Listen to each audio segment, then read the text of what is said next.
अस्सलाम वालेकुम। आज हम लोग डिस्कशन करेंगे स्टेनिंग के बारे में। ये हमारे KPK के FSC पार्ट 1 का एक इंतहाई इंपॉर्टेंट टॉपिक है सेलुलर टेक्निक्स के अंदर। अब स्टेनिंग क्या होती है? बेसिकली जो वर्ड स्टेन है, स्टेनिंग जो है वो निकला है स्टेन से। अब स्टेन का क्या मतलब होता है? डाई या कलर।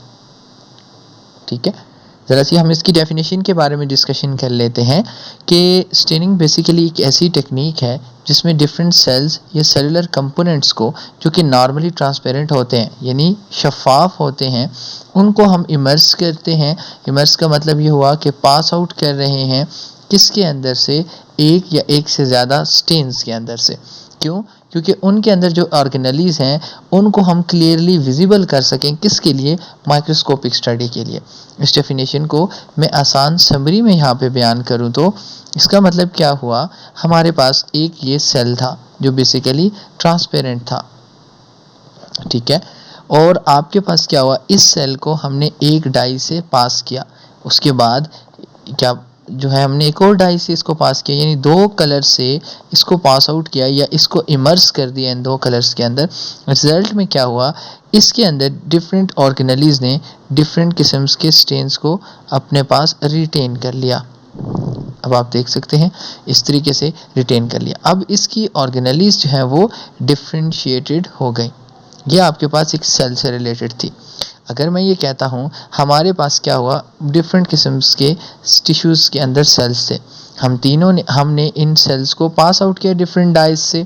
अब जब हमने इनको पास आउट किया डिफरेंट डाइज से, किसी सेल ने हमारे पास क्या हुआ? ओरिजिनल कलर ही रिटेन कर लिया। किसी सेल ने हमारे पास जो है अपने कलर को दूसरे स्ट्रेन से कैरी किया और इस तरीके से तीसरे स्ट्रेन से कैरी किया। तो इस तरीके से क्या हुआ?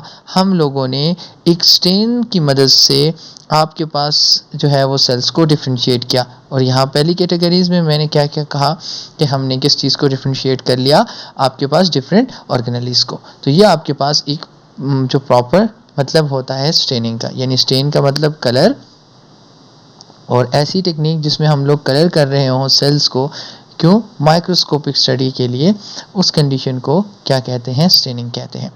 आई होप कि आपको पहली स्लाइड का मतलब पता चल गया हो। यहाँ पे ये मैंने जो आपके साथ ये शेयर किए हैं इनको फर्दर 1 बाय 1 एक्सप्लेन करूँगा तो आपको अच्छे से समझ आ जाएगी। फिर हम लोग ज़रा नेक्स्ट स्लाइड पे जाते हैं। Type of staining. Type of staining में एक हम आपके पास पॉजिटिव स्टेनिंग होती है, एक आपके पास नेगेटिव स्टेनिंग। मतलब क्या हुआ? ये मेरे पास एक सेल है, ठीक है। अब इस सेल में हमारे पास डिफरेंट किस्म की ऑर्गेनेलीज हैं, ठीक है। अगर हम क्या करें, इस सेल के अंदर हम हमारे टारगेट की स्टडी वाली ऑर्गेनेली जो है मैं उसको ये कंसीडर करता हूँ। अगर मैं चाह के सिर्फ इसी को आपके पास कलर कर दूँ और बकाया सबको ना कलर करो, तो ऐसी स्टेनिंग को क्या कहते हैं?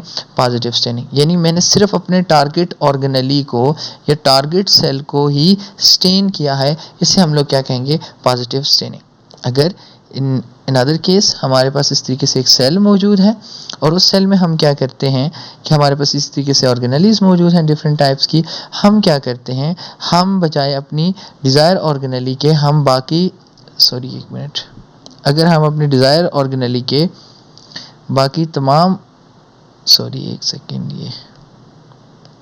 अगर हम अपनी डिज़ायर ऑर्गेनेली के अलावा बाकी तमाम सेल को क्या कर देते हैं? कलर कर देते हैं, और हमारे डिज़ायर ऑर्गेनेली जो हमने पढ़नी है वो कलर नहीं हुई, ऐसी स्टेनिंग में, ये ऐसी स्टेनिंग टेक्निक को, ये अभी तक डाई नहीं हुई लेकिन ये डिफ्रेंशिएट हो गई है, तो ऐसी स्टेनिंग को नेगेटिव स्टेनिंग कहते हैं। तो यहाँ पे लिखा है जब हम डायरेक्टली टारगेट सेल को स्टेन करें तो positive organelle stain all other organelles rather than desired one. जब हम बाकी सबको स्टेन कर लें लेकिन डिज़ायर को ना करें तो ऐसी स्टेनिंग को क्या कहते हैं? Negative staining. फिर हम लोग नेक्स्ट की तरफ बढ़ते हैं। अब हमारे पास स्टेन्स कितनी तरह के होते हैं? Principal stand. प्रिंसिपल स्टेन कौन सा स्टेन होता है? ये समझ लें आपके पास प्राइमरी स्टेन होता है। प्राइमरी स्टेन का ये मतलब है कि अगर आपके पास एक ये सेल था, इस सेल को मैंने सबसे पहले जो है वो आपके पास येलो स्टेन दे दिया, ठीक है, ये मैंने इसको येलो स्टेन दे दिया, ठीक है, तो ये आपके पास क्या होगा? आपका प्रिंसिपल स्टेन या प्राइमरी स्टेन होगा। उसके बाद अगर नेक्स्ट कंडीशन में मैंने इस येलो स्टेन की को वाले सेल को जो है कोई और स्टेन दे दिया, मतलब मैंने ये कहा कि मैंने इसको पर्पल स्टेन दे दिया, तो ये स्टेन जब इस सेल के अंदर आएगा तो ये पर्पलिश कलर हो जाएगा, ये प्राइमरी स्टेन को काउंटर कर रहा है। तो ऐसे स्टेन को क्या कहेंगे, आपके पास काउंटर स्टेन। सिंपल स्टेन की बात अगर हम लोग करते हैं, सिंपल स्टेनिंग का क्या मतलब हुआ कि अगर आपके पास इस तरीके से सेल्स हैं और इन सेल्स को जब हम सिर्फ सिंगल स्टेन करें, मतलब मैंने क्या कहा, इन सेल्स के अंदर हमने क्या किया, सिर्फ सिंगल स्टेन यानी येलो स्टेन का इस्तेमाल किया। यहाँ पे आप देखें तो मतलब मैंने ये कह दिया कि इसमें सिर्फ हम लोग क्या कर रहे हैं, सिंगल स्टेन को इस्तेमाल कर रहे हैं। तो ये मैंने येलो स्टेन, सिंगल स्टेन इस्तेमाल किया है, जिसे प्राइमरी स्टेन भी कह सकते हैं। इसे हम लोग क्या कहते हैं, सिंपल स्टेन। अब डिफरेंशियल स्टेन्स में क्या होता है, मैंने कहा कि अगर मैंने क्या किया, दो या दो से ज़्यादा स्टेन्स का इस्तेमाल कर लिया, यानी मैंने क्या किया, यहाँ पे आपके पास एक रेड स्टेन का इस्तेमाल कर लिया, एक आपके पास पर्पल स्टेन का डार्क ब्लू का कर लिया, और एक आपके पास पर्पल स्टेन कर लिया। जब हमने ये तीनों स्टेन्स इनके अंदर डाले और रिजल्टेंट में हमारे पास क्या हुआ, एक हमारे पास रेड कलर का सेल आ गया, ठीक है, एक हमारे पास क्या हुआ, पर्पल कलर का सेल आ गया स्टेन लेने के बाद, और एक हमारे पास डार्क ब्लू कलर का स्टेन आ गया। तो यहाँ पे आप देखेंगे, यहाँ पे हमने डिफरेंट किस्म के आपके पास स्टेन्स का इस्तेमाल किया और डिफरेंट किस्म के आपके पास रिजल्ट भी आए। लेकिन ये एक इस तरीके से समझा भी जा सकता है, लेकिन एक और केस में जैसे ये ऐसा प्रोसेस किया जाए कि प्राइमरी स्टेन के बाद आप काउंटर स्टेन का इस्तेमाल करें, तो वो केस भी डिफरेंशियल स्टेन कहलाता है। तो अब आपको ये चीज़ समझ आ गई होगी।